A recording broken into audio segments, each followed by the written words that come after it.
গাজীপুরের টঙ্গীর আব্দুল্লাহপুরে জাতীয় বিশ্ববিদ্যালয়ের ছাত্র মাহফুজকে ছুরিকাঘাতে হত্যায় জড়িত ছিনতাই চক্রের 4 জনকে গ্রেপ্তার করেছে র্যাব 1। শনিবার টঙ্গীর বিভিন্ন স্থানে অভিযান চালিয়ে তাদের গ্রেপ্তার করা হয়। আজ দুপুরে র্যাব 1 এর কার্যালয়ে এক সংবাদ সম্মেলনে এইসব কথা জানান র্যাব 1 এর মেজর মোহাম্মদ আহনাফ রাসিন বিন হালিম। এ সময় তিনি বলেন, গ্রেপ্তারকৃতরা একটি সংঘবদ্ধ চক্র।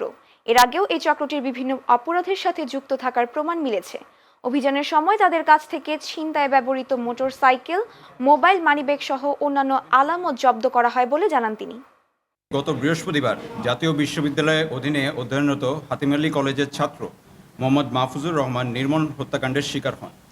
ছিনতাইকারীদের ছুরিকাঘাতে তার পায়ে রক্তাক্ত জখম হয় এবং তিনি অতিরিক্ত রক্তক্ষরণের কারণে মৃত্যুবরণ করেন। মৃত্যুর কিছু সময় পর তার নিথর মরদেহ আব্দুল্লাহপুর বাসস্ট্যান্ড সংলগ্ন বিআরটির একটি নির্মাণাধীন স্থানে পাওয়া যায়। ছুরিকাঘাতে হত্যাকাণ্ড ঘটনার পরে দুর্বৃত্তরা অতি দ্রুত পলায়ন করে এবং উক্ত ঘটনার অনুসন্ধানে কোনো ক্লু ছাড়াই র্যাবের ছায়া তদন্ত শুরু হয়। রাকিবের দেওয়া তথ্য মতে 3 জন ছিনতাইকারী মোহাম্মদ রাফসানজানি রাহাত, মোহাম্মদ রাশেদুল ইসলাম এবং মোহাম্মদ কাউসার আহমেদ পলাশ এই 3 জনকে টঙ্গীর বিভিন্ন স্থান থেকে গ্রেফতার করেন।